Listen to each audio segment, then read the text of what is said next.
Hey, Fit Fam, it's your girl, Orlandina Balan, and I am the Fitter Woman.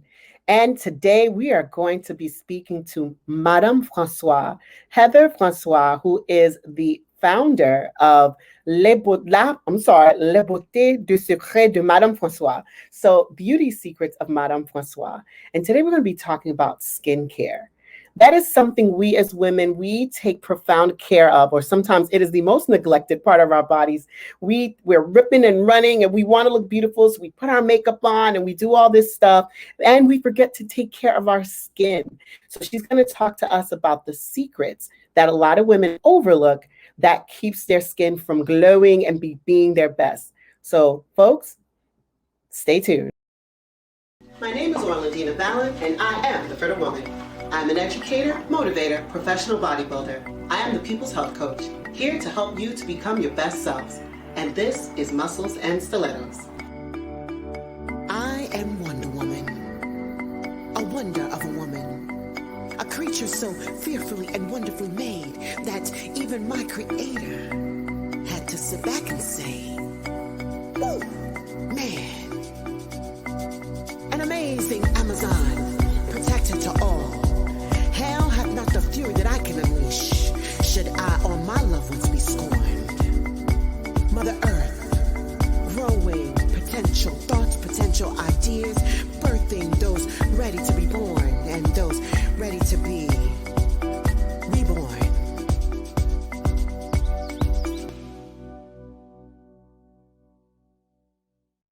And folks, I'd like to welcome Madame Francois, Heather Francois. Hello. Welcome, Heather. Thank you. Thank you for joining us. I'm so happy and so excited to have you here.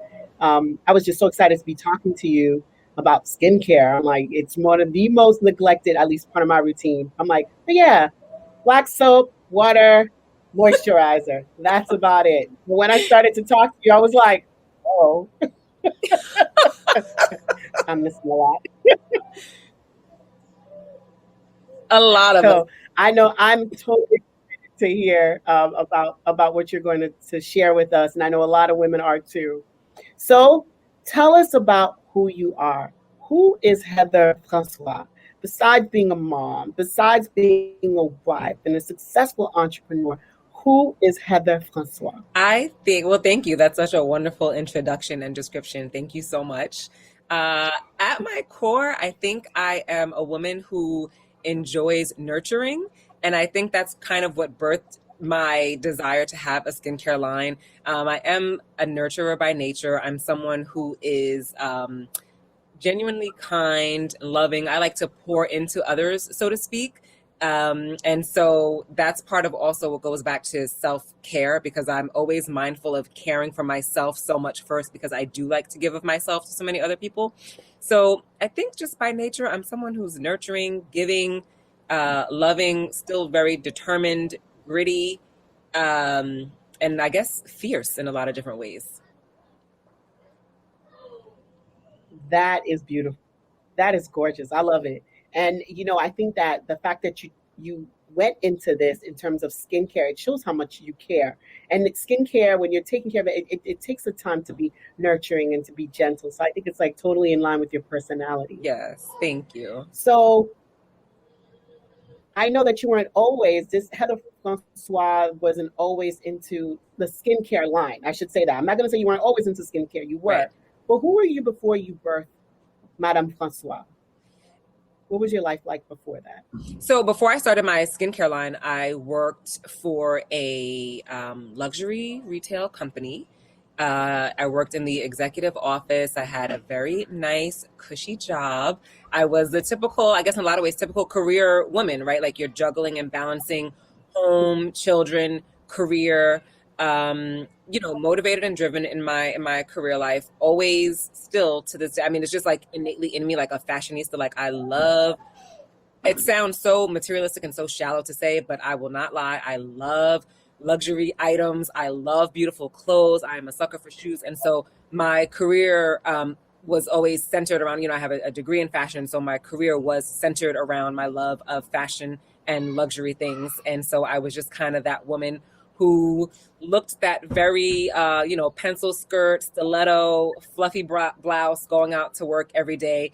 And I think I was in a lot of ways, typical career woman, just working in your office and coming home and doing the mom and the wife thing on the other side of the day. I mean, what woman doesn't like luxury? I know I do. My mother says you have expensive fingers. Yes. I mean, listen, I'll go shop. it works for me. I'm like, ooh. I talk to some women and they are just so deep that it's like beneath them to deign to care about luxury items. Like they think it's just so shallow and so materialistic. And I'm like, okay, but I still love it. Exactly. I'm with you. I'm like, that's okay. That's why it's here for us to enjoy it. As long as you let it overtake life. Yeah. I'm like, who else is gonna pamper me? I gotta do that. That's why I have to make sure, as I always tell, I joke around, I'm like, I'm building my empire. Yeah. I got expensive taste. Yes. These things are here for us to enjoy. Yes. Exactly. So now, how did you transition over to birthing Madame Francoise? So you have this cushy job. There's no need to go into transitioning. What pushed you into this direction? So I love what you said, that there was no need for a transition. So this is something I think maybe about a year before I had my youngest son, who will be 3 this year, I just started to feel this sense of like, I guess, over it, at my job. Like I loved my job. I loved the benefits. I loved the perks. I loved the people that I worked with. There was so much that I loved about it. I never would have just gotten up and left my job. And I was talking to my boss for about a year or so about some different opportunities and things that I wanted to do, but nothing was really a good fit and nothing was really working out. And so it just started to make me feel a little like, okay, I have to start thinking about what are my next steps. Like I love my job, but I don't want to stay in this position forever. So there started to be some talk, coming down the grapevine that there were going to be some restructuring and there was going to be different, job transitions. And that made me so excited because I was like, oh, good. I already know what kind of, job I want to look into and what other things I want to do within the company. And then I got word like, you know what, actually, your job is going to be eliminated. So you can either, do one of these things or do one of these things, or your job is just going to be done. And so I thought about it and I came home and I talked to my husband and I was like, I think I'm going to be okay with the layoff. Like, I don't think I want to choose what's behind door A or B. I think I'll be okay with the layoff. And, we discussed it at length and he wanted me to be home from, the day after our little one was born. He's like, you don't need to go back to work, just stay home. But I was able to work out a nice schedule where I went back 4 days a week and, it just worked. So anyway, long story short, I knew that I had the option to be laid off. I knew I was going to get laid off. I took that gladly. And the day that I left, my last day at work, I actually called my husband and called my mom on the way home. And I was like, this is going to be the start of something so beautiful. Like, I'm not sure yet exactly what I'm going to do, but this is like amazing. Like I wasn't upset. I cried a little bit on my way out because I missed the people. I knew it was like the close of a chapter, but it was like not a sadness. I was like excited about what I'm going to do next. And I had been thinking for a few years, I had been in contact with some chemists and some laboratories and really trying to hone in on, what I wanted to do for skincare. I vacillated between skincare and makeup. And when I got this opportunity to start afresh, I was like, you know what, I'm just gonna go for it. Like now is the time. I would have never gotten up and walked away from this job, but now the opportunity is before me where I don't have to make the choice. I felt like God made the choice for me and he's like, listen, you need to go and do this next thing in front of you. So that's how it worked out for me. I think that's so cool. I mean, and you just said it. I'm like, sometimes God will just say, hey, listen, all the stars are aligned. Everything that you need is right there. You just need to jump, little bird. Go ahead and take that jump and take that leap. And you took it. Was it scary? Super. It was scary. Super scary. There's still times right now where it's super scary because, like, 1 week we'll have like amazing sales and I'm like, hey, I'm raking in the money. And then the next week is like, oh, I didn't make a dime. Like I've got nothing at all. So it is still, it's scary, but that's just what it is. It's you don't have stability, starting out on a new venture, but that's okay. And what do you do whenever you have those scary moments? I'm sure they come. It's just like they never go away. Because I know sometimes I'm like, good Lord, what's happening, and it's scary. Yeah. What do you do to get over those scary moments? I am always centering myself in prayer. And I know that that can sound corny, especially to people who don't share the same spiritual beliefs that I have, but I am constantly centering myself in prayer. I need to have peace no matter what else is going on around me. And so my ability to get some quiet time and get with God and pray and talk to people that I trust is what centers me and gives me that peace that, you expected this, you weren't gonna, very rarely do people come out the gate and just hit, 1,000 from day one. You have to build it up and you have to work hard. And I'm not a stranger to hard work. I'm not afraid of hard work. So it's like, even though you could have all the stars aligned for you, you still have to put that work behind it in order to get it to go. And so it's a process, and I've just decided to yield to the process. That's very big. Yielding to the process, just yielding to the flow, going with it. And as you said, when you feel like you're getting, tossed around a little bit too much, you just center yourself with prayer, meditation, and ground yourself. Because sometimes I feel there are times where I'm just like, oh my gosh, you're just all over. And then you just think, okay, and ground yourself. So now you said that you were in contact with chemists. Like, that's not something people normally do. I don't think. So what led you to even start contacting chemists? I'm like, tonight is Friday night. Let me call some chemists. It's not usually Let me call a chemist. What people do. I was able to make some really good connections in my career. I was able to meet some people and make some good connections. And when I was thinking about skincare or makeup, I was leaning more towards skincare because that's just kind of what I grew up with. I grew up seeing my mom and my grandmom take care of their skin. Nobody really wore a lot of makeup, but skincare was something that's like second nature to me, like caring for myself. Again, like my nurturing side, right? I like to care for myself, to pamper myself. And so building on to those relationships that I was able to make while I was working, I made some contacts and just put a couple of feelers out there asking people, there was actually one woman who I knew from over a decade ago, and we'd always kept in touch around holidays and things. And I reached out to her, and she was more than helpful in giving me some laboratories and some independent chemists and some labs that I could get in touch with that could start doing some things. And that was like really all I needed, because people were actually so helpful. Like, there were a bunch of people who couldn't do what I wanted, but they said, hey, here, call this place, try that person, call that person.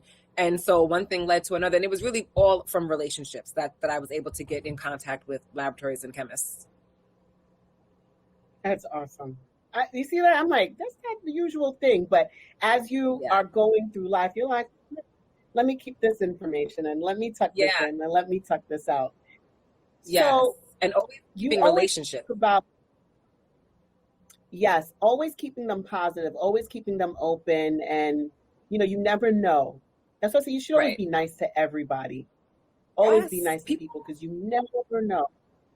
You never know. And people don't mind doing things for you when they like you. Like, when you're genuinely a nice person and people know that you're not trying to play them and butter them up for a favor, but you're genuinely nice, you build a good rapport and a good relationship, people don't mind doing things for you.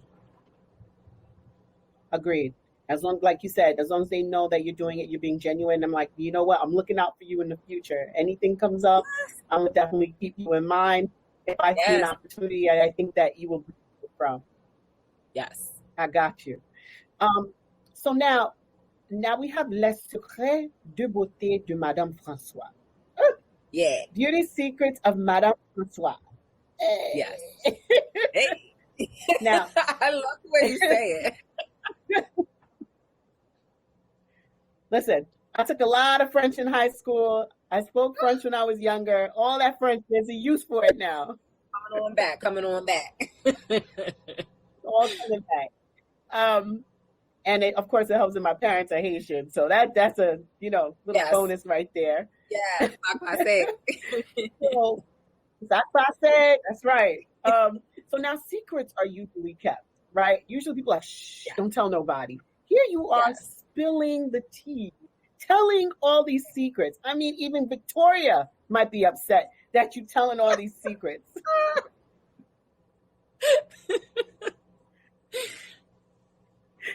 So why are you sharing these secrets with us women? I mean, I'm happy, but why? What are you getting out of it? Again, it just goes back to who I am, a giver and a nurturer by nature. I am not one of those people that believes that there's only a finite amount of goodness in the pie. And if I cut some up and give some to you, then there's less for someone else.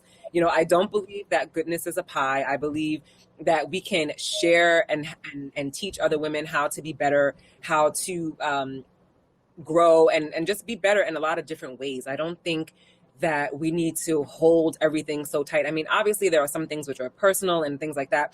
But when it comes to something like a beauty secret, sharing a beauty secret with another woman doesn't detract from my beauty. It doesn't detract from my ability to care for myself.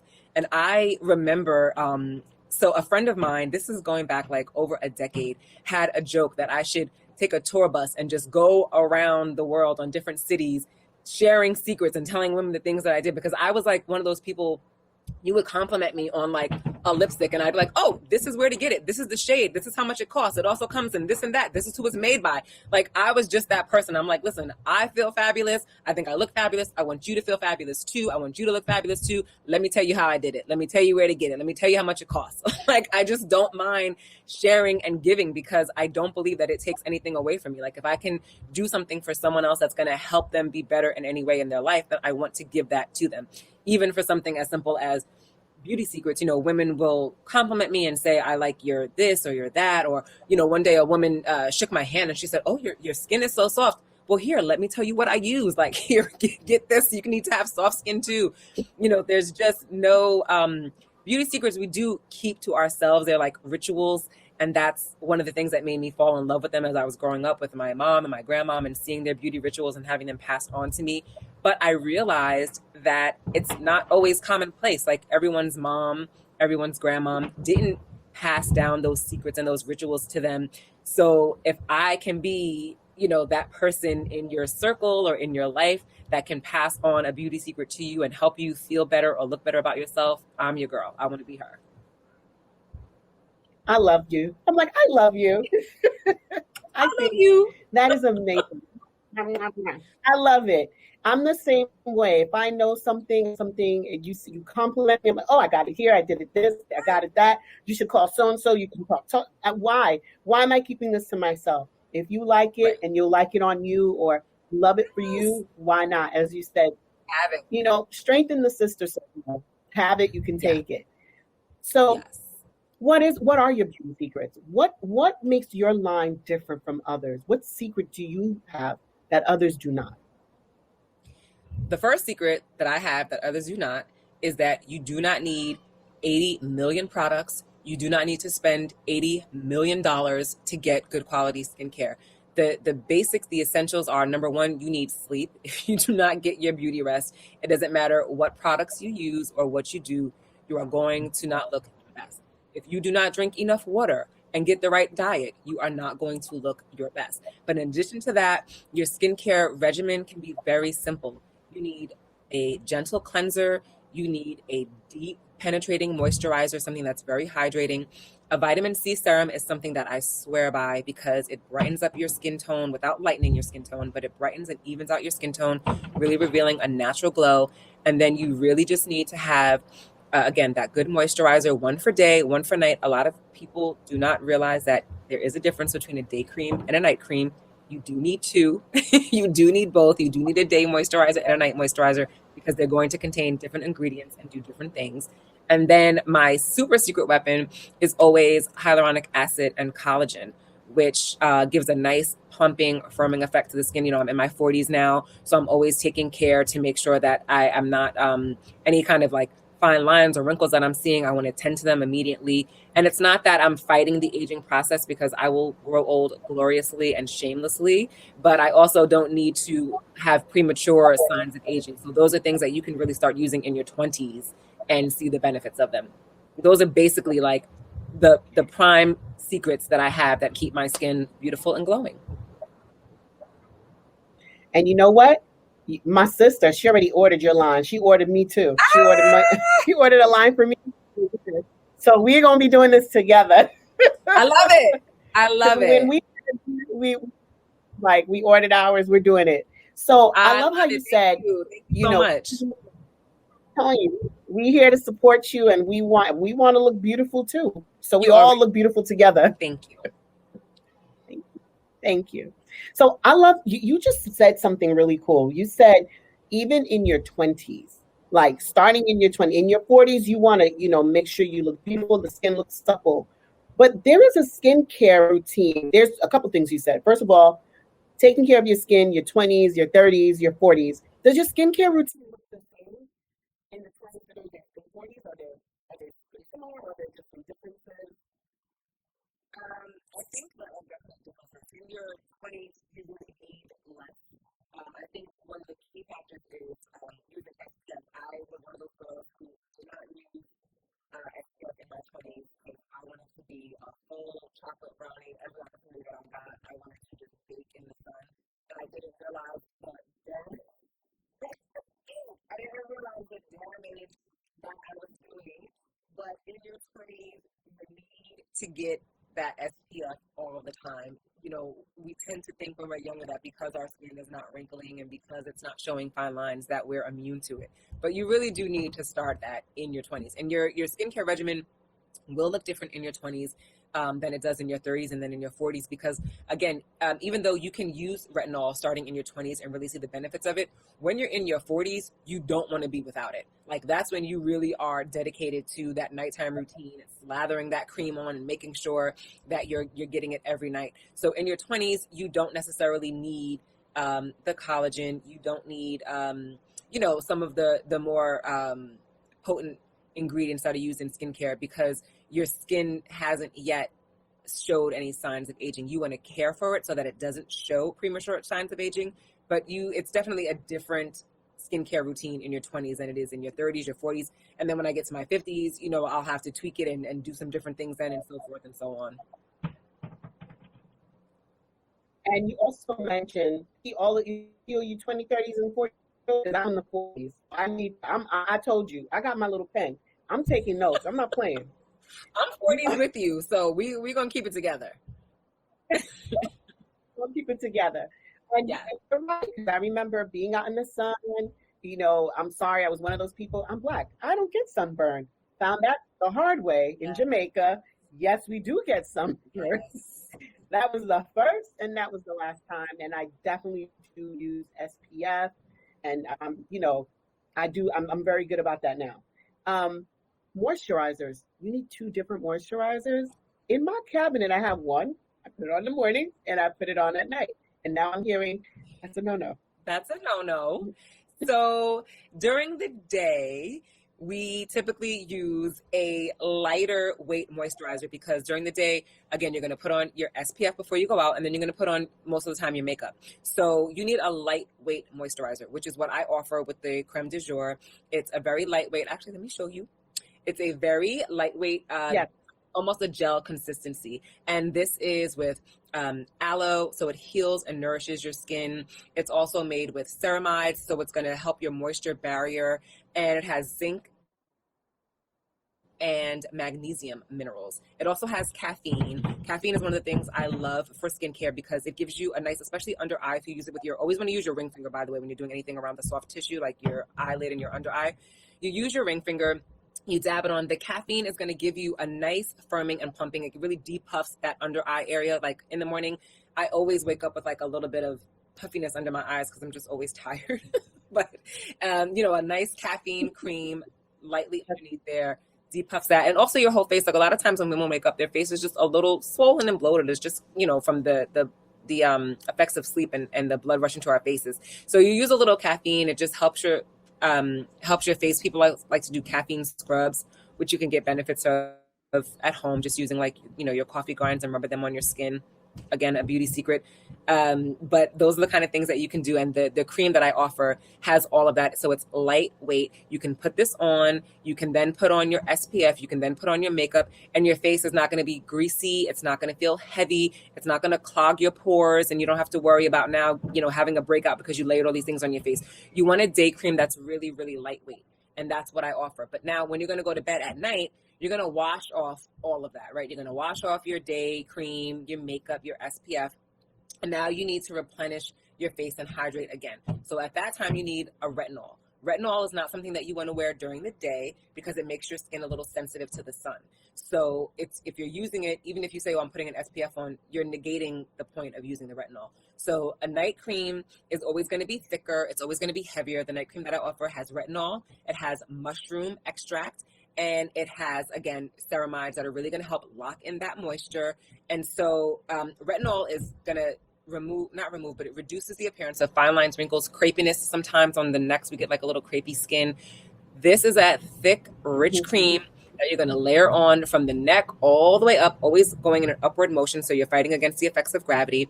And then the ceramides in this lock that in. The mushroom extract is awesome for hyperpigmentation and also for firmness. So everything that I offer is an anti-aging. And I hate the term anti-aging because, again, I don't want anyone to ever think that we're fighting against being old. The option, obviously, is no longer living. So that's not what we want. We want to age well, but we want to look as best as we possibly can. And the other thing is the goal is never perfect skin, right? Like we're not looking at Photoshop and airbrush models and thinking we want to look like that. We want to have a realistic understanding of what our skin is, what type of skin we have, what our skin needs are, and cater to those needs. So I have only 4 products. I have a curated collection. It's 4 products, but every product that I have is beneficial for sensitive skin, and for every skin type can use it and receive the benefits of it. So at night, you need a thicker cream. You need a cream preferably that has retinol. Again, retinol should not be worn during the day. You need something thick and rich at night that's going to replenish. This cream, I always say, replenishes. When we go to sleep at night, our bodies naturally work to heal themselves, to kind of, undo all of the stress of the day. Your body just relaxes. And when you're in that sleep state, even your skin benefits from that rejuvenation period, that restoration period of sleep. So when you put on a beautiful replenishing night cream that has retinol like this, it's actually going to work overnight as you sleep. And when you wake up in the morning, your skin is softer. It's definitely hydrated. You can definitely feel a firmness on your skin. And the same thing with the day cream. The day cream I love so much because even though it is so lightweight, when you put it on, you absolutely feel the hydration effects of this cream. It's so moisturizing, both of them. But that is the key difference between your day and your night cream.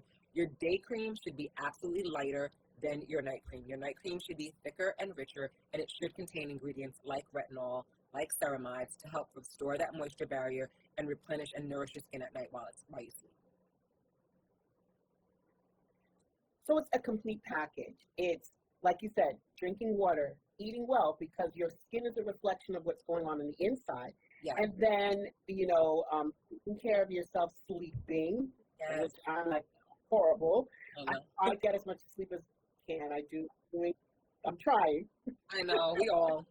But we all are. And then putting this together with the skincare ritual. And actually, it's nice because if you think about it, you're going to bed, you're pampering yourself, really paying attention. I didn't realize we had to use our ring fingers for under the eye. Thank you for adding that. Yeah. I'm adding that. I got notes. Yes, take notes. I got notes. Take it notes. So, just taking that time to take care of your skin. Yes. What would you say your favorite self-care indulgence? What is my favorite? I'm sorry, I didn't catch it. Your favorite self-care indulgence. Like for me, it's getting a manicure and pedicure. That's my favorite self-care indulgence. And then a massage. My favorite indulgence is a bubble bath. Give me some uninterrupted time with a bubble bath and a glass of wine and some nice music in the background. And that is like the best of the best to me. So I am a sucker for, I don't care where I go, anywhere that I go, no matter where I stay, I must have a soaker tub. Like that is a must in the room, because as part of my vacation or as part of my travel, I need to have a bubble bath. Like it is an absolute must. It's something that I enjoy so much. putting in the tub some oils, getting my candles, and just really letting that time to soak. It is so relaxing to me. It is like one of the best things ever. Sometimes I'll put like salts, but it's always oils because I want my skin to be as hydrated as possible. And the other tip that I can tell everyone is when you're adding your creams and your moisturizers to your face, always do it on a damp face. Don't ever do it onto a face that's dry. You want to lock in the moisture. So if you leave your face a little damp and then you put your moisturizer over that, you're really sealing in that moisture, and that's where you get max benefits. So if I'm taking my time and soaking in a bathtub and putting my oils in there, my skin is just soaking in and getting all that moisture and nourishment, and it is so relaxing to me. It is like heaven. That to me is the ultimate indulgence. Ultimate.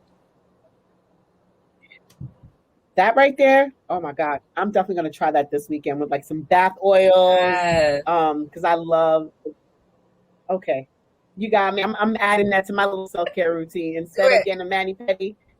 I'm still gonna get my mani-pedi, but I'm gonna do that this Do it. weekend. It's so nice. It's so nice. So where else can we find more beauty secrets? Because I see you just spilling the tea, so I want to catch those pearls. Where else can I get? So I have my Instagram pages where I'm really most active on Instagram. My handle is the same as my website. It's LES Madame Francois. And I will jump on live sometime. I put things in my stories sometimes. I make posts sometimes to, just share some of the things that I'm thinking about, or some of the thoughts that I'm having, or some of the secrets that aren't necessarily in a product, but just little tips I like to share. And it's really on Instagram where I'm the most active right now. Okay. That's awesome. I want you guys to see, once I take her off the screen, after I take us both off the screen, you guys will be able to see all her info. So you'll be able to see and find her. Because I know I'll be right there.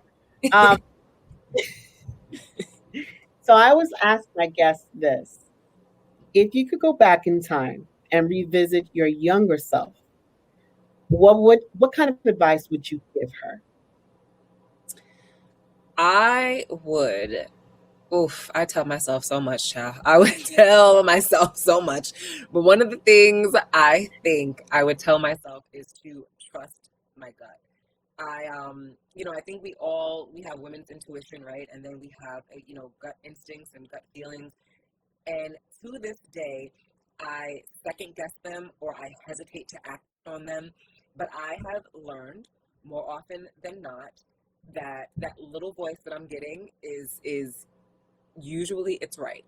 It's usually right. And when I hesitate to act on it, or when I am, nervous and I need a confirmation and I don't act on it, it always winds up being to my detriment, or it winds up showing me that my first thought was correct. My grandmother used to always say, stick with your first mind. And that has proven to be true more often than not. So that is one thing I would definitely tell myself, to stop second guessing and just go with what you originally think. Thing that you said, I think a lot of times as a society, we've become so sophisticated, right? And we have turned off all the outside, all those instinctual urges or senses that we have. And we don't listen to our instincts, and we pay the price. Because a lot of the times, I would say more often than not, like you, our instincts are always right. So I'm learning, just like you, that the more I trust it, the louder it becomes, and the more prevalent it becomes. The more you listen to it, it becomes, instead of just being like a little, now it's like, hey, yes, no good. Right.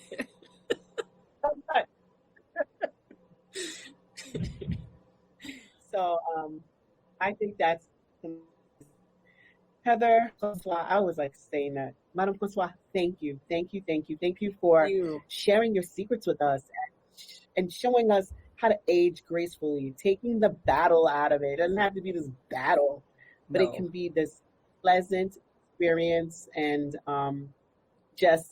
and taking time to pamper ourselves and be luxurious, and being okay with being luxurious. Yes, be okay with being luxurious. There's all of these like memes that I've started seeing in the past, maybe like year or 8 months, where it says normalize luxury for Black women, or like, normalize Black women in luxury. And I'm like, since when was that not normal? Like, how were you all raised not to be okay with luxury? Like, get into it. Get into it. Like, it is our right. It is our, listen, we deserve it more than probably anyone else. Give us all the things. Give us all the things.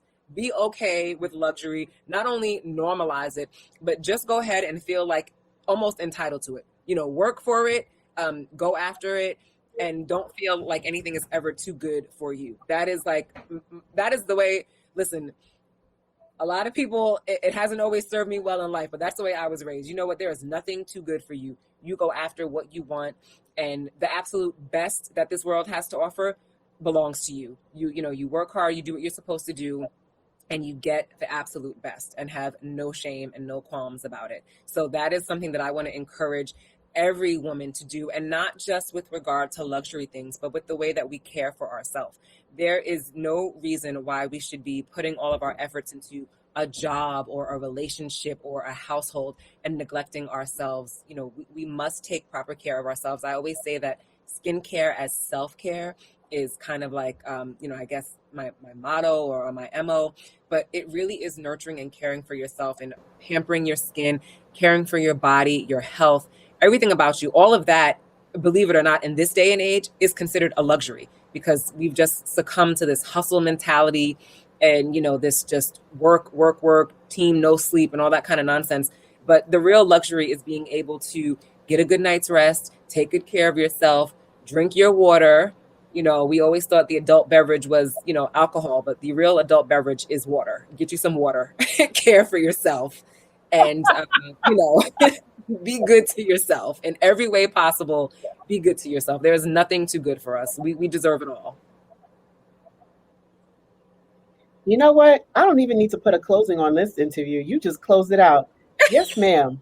All I'm going to say is everything she just said and then some. Yes. Walk away with that and take care of that temple.